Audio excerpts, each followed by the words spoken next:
Hi friends, how's it going? I've been thinking about doing this post for a while and I finally feel like I'm ready. So here goes nothing. It is not going to come as any great giant shock to those who know me that I am a Christian. Now hang on, before you try and go anywhere, please don't go. You might actually hear some things on here that surprise you. I have heard before from non-believing friends that Christians are kind of the worst, honestly, about being judgy and harsh and kind of downright mean. And when I hear that, those are things that just really kind of break my heart.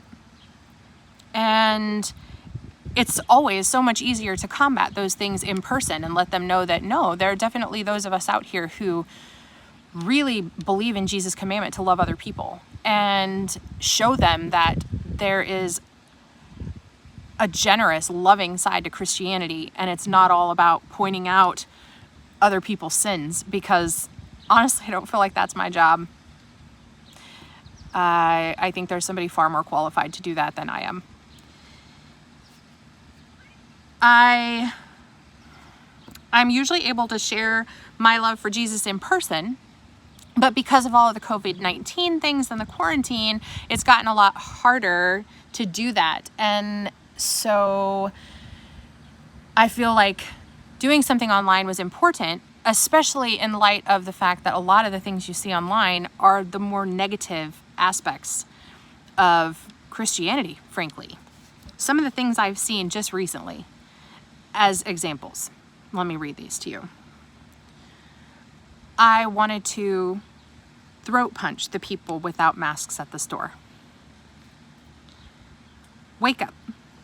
Don't let them force you to wear masks. You must not love or care about anybody if you won't wear masks. And then I actually saw a pastor go on a total tirade at a Dunkin' Donuts because they asked him to follow their mask policy. A policy that they didn't even set, by the way. It's set at a corporate office a long ways away, and these poor kids are just the ones stuck trying to enforce it. And he's calling them Nazis and sheeple. And the irony there is that he would use sheep as an insult for people when we're actually called to be Jesus' sheep and follow him. He is our shepherd, after all. And the second and even bigger irony is that he would feel at all led to insult people in the first place, because I don't feel like he's leading anybody to Jesus at that point.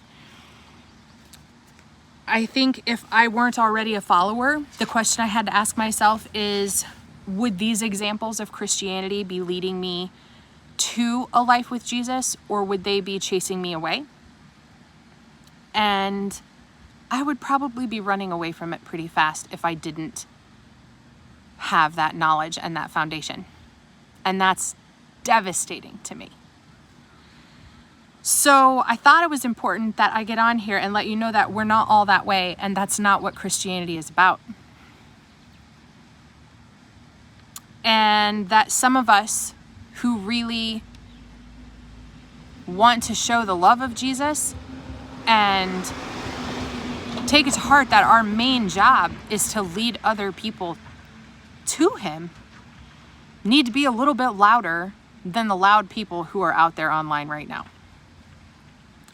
So right now, just for a second, I want to address the believers out there. If you're a little bit mad at me for what I'm saying right now, I would just suggest two things. One, maybe pray about it and ask if you're really truly angry with me, or if maybe you're just feeling a little convicted by the Holy Spirit. And two, I would suggest you read 2 Timothy 2:23 and 24.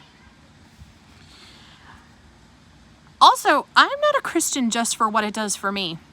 It's awesome, by the way. I love what being a Christian does for me. I love the fact that I can go to bed at night and know that if I don't wake up in the morning, I'm going to be in a better place. But I take it very seriously that I have a job to do as a Christian. We're not just called to turn to Jesus to save ourselves. We're called to share his love with everybody. And it's not just about me staying out of hell. I should be motivated to bring as many people as possible with me to heaven when I go. 1 John 13:34 and 35 says the following. A new command I give you, love one another, as I have loved you. So you must love one another. By this, everyone will know that you are my disciples, if you love one another. Those are Jesus' words. And he literally says to love one another 3 times in 2 sentences. So I have to believe he feels pretty strongly about that. My goal in life, or on social media for that matter, should definitely not be to convince you of my political beliefs and views, because I think we all know how well that goes anyway. Not well. What my goal should be, on the other hand, I think is kind of put very well in a quote from a famous atheist, actually, by the name of Penn Jillette. He says, how much do you have to hate somebody to believe that everlasting life is possible and not tell them about it? That's pretty hard hitting. So there are many anxious, stressed, depressed, and utterly overwhelmed people out there during this incredibly crazy time. But I've actually felt more peaceful and calm over the last few months than I have in years. And I know that I 100% owe that peace to my faith in Jesus Christ. So it would be pretty selfish of me not to share the source of that peace with other people. If there's anything in this video that you have questions about, or you're mad about, and you want to talk to me, or yell at me, or especially if you have prayer requests or anything like that, please know that I 100% would love to hear from you. You can comment below. You can message me privately, text me if you have my number. If you don't have my number, message me, I'll give you my number. I'm currently sitting outside under my front yard tree on my little turquoise picnic table, and I can have coffee made at the drop of a hat. So if you want to come over and have coffee in person, I am totally down with that as well. I would literally love to hear from you. Not even kidding. I will also put it out there that I'm gearing up to start a Bible study of the book of Revelation, which is kind of a, I don't know, it's a book of the Bible that people kind of steer away from, but I love it. I've loved it since I was a little child, and it is actually a really encouraging book of the Bible. So if that's something that interests you, shoot me a note and let me know, and I will try to figure out a way to get it online, maybe in a Facebook group or something, so that people can do it live online, even if you live out of town or something like that. So if there's interest in that, let me know. That is it. That is all I had to say. I hope you all are doing well, and I love y'all. Take care and be well.